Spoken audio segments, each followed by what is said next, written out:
Boa tarde, professor Carlos. Boa tarde, colegas. Vou começar, então, agora são 12h22. Vou ficar atento aqui ao horário. Meu nome é Lilian Cordeiro Bernardes Sagnori. E o texto que eu estou produzindo, eu intitulei como Interações em Sala de Aula, Alunos Refugiados na Comunidade Escolar. A minha linha de pesquisa é Educação, Ensino e Humanidades. Então, os objetivos deste texto é apresentar o crescente aumento de pessoas refugiadas no Brasil, discutir a interação em sala de aula entre professores e alunos, problematizar a formação de professores de português como língua de acolhimento, que a gente também pode chamar de PLAC, e discutir letramento social. Gente, vamos continuar. Peraí, só um minuto.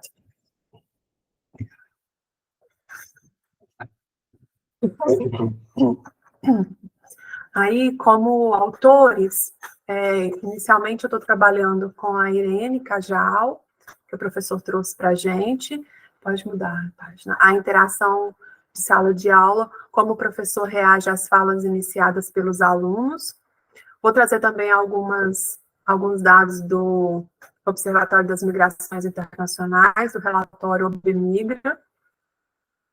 Estou trabalhando também com a Júlia Moreira, o papel das cátedras Sérgio Vieira de Mello no processo de integração local dos refugiados no Brasil, o texto da Magda Soares, Letramento, um tema em 3 gêneros, e a Zambrano, Cora Zambrano, PLAC como transgressão, letramentos sociais e práticas educativas. Pode ser que a gente inclua algum autor aqui, porque como a gente tem prazo para entregar o texto ainda, a gente pode melhorar e complementar, e eu quero mostrar esse texto para a minha orientadora, Grazi, porque eu conversei com o professor Carlos, né, e eu estou trazendo aí na perspectiva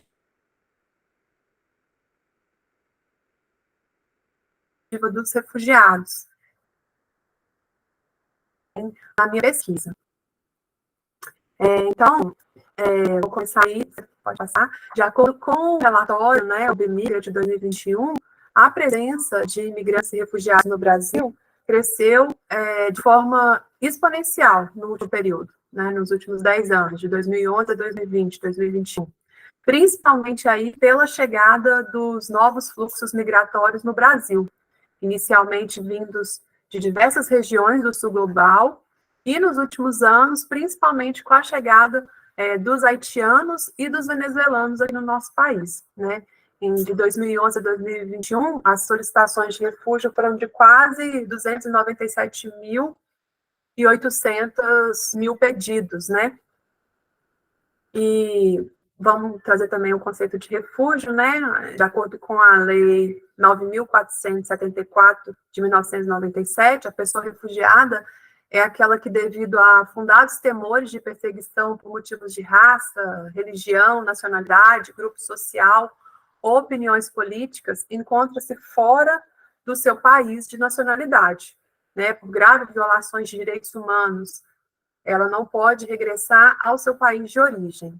Ou seja, o refúgio é entendido conceitualmente como o movimento de acolhimento daquelas pessoas em que os estados originários se mostram incapazes de protegê-los, né? E que tem no país que os acolhe à disposição para isso. No entanto, essa disposição para o acolhimento nos faz questionar aí a ideia muito normalizada, né, sobre a necessidade de uma adaptação unilateral por parte de quem se refugia. Ou seja, a ideia de que o país acolhedor ele não precisa se preparar para receber esses refugiados, esses migrantes. E aqui vamos focar a nossa preparação, essa preparação do campo educacional, né? Cada vez mais estarão presentes em sala de aula estudantes refugiados, né? Considerando aí esse aumento das migrações forçadas. Então, eu acho que torna-se urgente a discussão sobre o ensino e aprendizagem deste público, o acolhimento, a inclusão, a interação, a integração, interação dentro e fora da sala de aula, né, são fundamentais aí para a permanência dessas pessoas em sala de aula. E essa integração, ela está sujeita às formas como o corpo escolar recebe e interage aí com esses alunos, né? Como apresentado aí na pesquisa de Cajal, 2001, sobre a interação entre professor e alunos, né? Realizada em uma escola do ensino médio, onde a autora investiga os diferentes tipos de reações dos professores às falas iniciadas pelos alunos, e como as reações dos professores a essas falas podem afetar o processo de aprendizagem. Então, embora o estudo não destaque alunos refugiados, pode-se apreender da pesquisa a importância do tipo de interação que ocorre, por exemplo, na sala que ela intitulou E2, onde ficou evidente aí a relevância em valorizar e praticar em sala de aula uma outra função social de linguagem, né, que é a conversação, né? O simples fato de conversar sobre assuntos diferentes em sala de aula permite que essa prática faça com que as crianças sintam mais liberdade para se expressar e maior confiança no processo de aprendizagem, né? Considerando que a interação dos professores com alunos refugiados requer uma abordagem assim, mais sensível, né, para promover sua participação ativa e sua inclusão, este ambiente favorece a aprendizagem. A participação desse público deve ser incentivada pelo professor, né, valorizando as vozes e a perspectiva desses alunos, né? Um aluno refugiado, ele quase sempre enfrenta desafios de comunicação devido à barreira linguística, né? O professor, ele pode adotar estratégias como essa, né, que foi demonstrada aí na sala E2, para facilitar a comunicação. E aí Cajal sugere que os professores, eles sejam mais conscientes, né, das suas próprias reações às falas dos alunos, que escute com atenção suas ideias e incentive a participação ativa nas discussões em sala de aula. Outro aspecto que eu acho também importante discutir no texto que eu estou produzindo é abordar a questão do letramento, que pode ser permeada aí pela existência de relações de poder, muito discutida entre nós aí na sala de aula com o professor Carlos, né? Que é essa relação entre ricos e pobres, né? A população urbana e rural, questões de gênero, e nesse caso, que é o meu caso de interesse, o nativo e o imigrante, né? E aí eu quis trazer uma perspectiva da língua de acolhimento, que é aquela que pode ser compreendida como a língua que irá receber o indivíduo de modo mais acolhedor. Ou seja, o indivíduo ele vai aprender sem obrigação e nem imposições, né?